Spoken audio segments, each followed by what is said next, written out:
Assalamualaikum warahmatullahi wabarakatuh. Nama saya Novana Rulita Putri dari kelas 63 3C31 Prodi Akuntansi. Di sini saya akan menjelaskan tentang maraknya kasus korupsi, dimulai dari latar belakang masalah. Korupsi adalah suatu tindakan penyalahgunaan yang dilakukan oleh seorang pejabat demi mendapatkan keuntungan yang diinginkannya. Orang yang melakukan kasus korupsi ini disebut koruptor.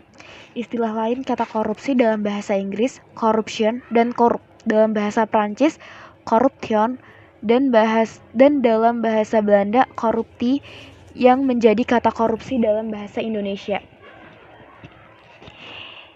Contoh kasus korupsi bisa kita temukan di perusahaan-perusahaan besar, bahkan pejabat penting di Indonesia pun bisa melakukan kasus tindakan tersebut. Dari sudut pandang hukum, tindak pidana korupsi secara garis besar memenuhi unsur-unsur sebagai berikut. Perbuatan melawan hukum, penyalahgunaan kewenangan, kesempatan, atau sarana, memperkaya diri sendiri, orang lain, atau korporasi, dan merugikan keuangan negara atau perekonomian negara.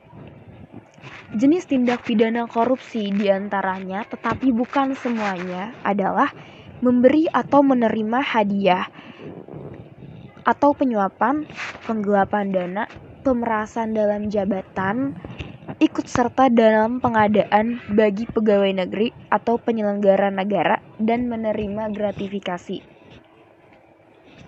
Kasus korupsi terjadi karena dua faktor. Yang pertama, faktor internal.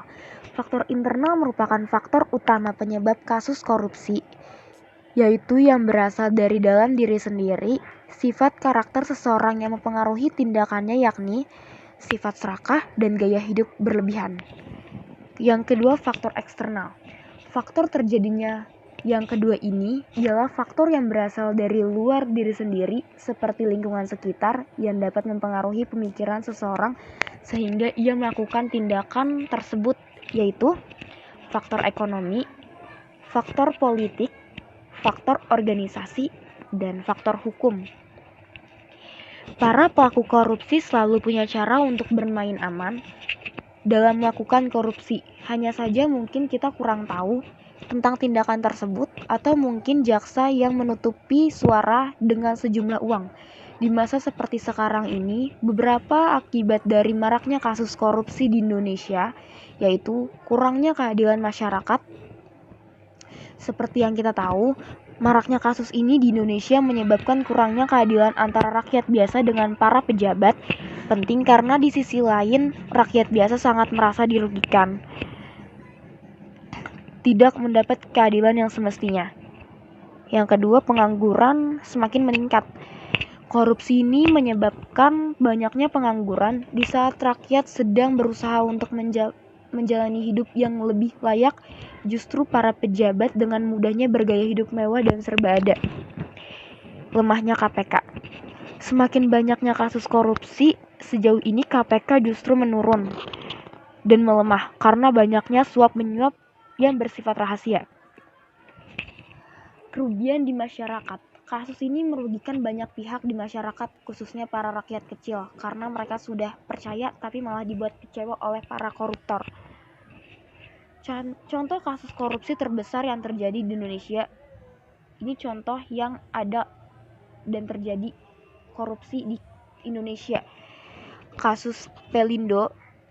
Kasus korupsi proyek pengadaan 3 Quay Container Crane atau QCC di PT Pelindo II menyeret nama mantan dirut PT Pelindo, Erjelino, yang resmi ditahan KPK pada Jumat 26 tanggal 3 2021 setelah berhasil mengantongi audit kerugian negara dalam kasus tersebut. Berdasarkan laporan keuangan BPK, kasus dugaan korupsi di PT Pelindo II menyebabkan kerugian negara hingga 6 triliun. Yang contoh kasus kedua yaitu kasus Bank Senturi.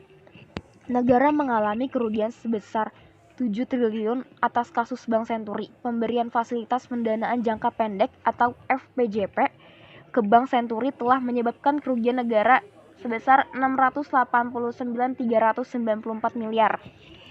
Kondisi yang mendukung munculnya kasus korupsi, yaitu konsentrasi kekuasaan di pengambil keputusan yang tidak bertanggung jawab langsung kepada rakyat, seperti yang sering terlihat di rezim-rezim yang bukan demokratik. Kurangnya transparansi di pengambilan keputusan pemerintah, kampanye-kampanye politik yang mahal dengan pengeluaran lebih besar dari pendanaan politik yang normal, proyek yang melibatkan uang rakyat jumlah besar, lingkungan tertutup yang mementingkan diri sendiri dan jaringan teman lama, lemahnya ketertiban hukum, lemahnya profesi hukum, kurangnya kebebasan berpendapat dan kebebasan media massa, gaji pegawai pemerintah yang sangat kecil. Berikut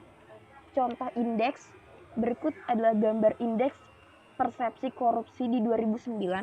Semakin hijau menunjukkan tingkat korupsi semakin rendah, sedangkan merah menunjukkan semakin tinggi tingkat korupsi di sebuah negara. Di sini kesimpulannya adalah bahwa korupsi akan menghancurkan peradaban suatu bangsa, menghancurkan sistem perekonomian, dan yang lebih parah lagi akan menghancurkan rentalitas suatu bangsa, terutama pada generasi mudanya. Saran saya, harusnya Indonesia bisa lebih mewaspadai tentang kasus korupsi yang terjadi di negara ini, serta hukum yang dapat ditegak-adilkan agar para koruptor tidak melakukan tindakan tersebut. Dan harusnya masyarakat bisa lebih berhati-hati dalam memilih pemimpin di negara ini, serta hukum harus ditegakkan dan diadilkan secara sebenar-benarnya.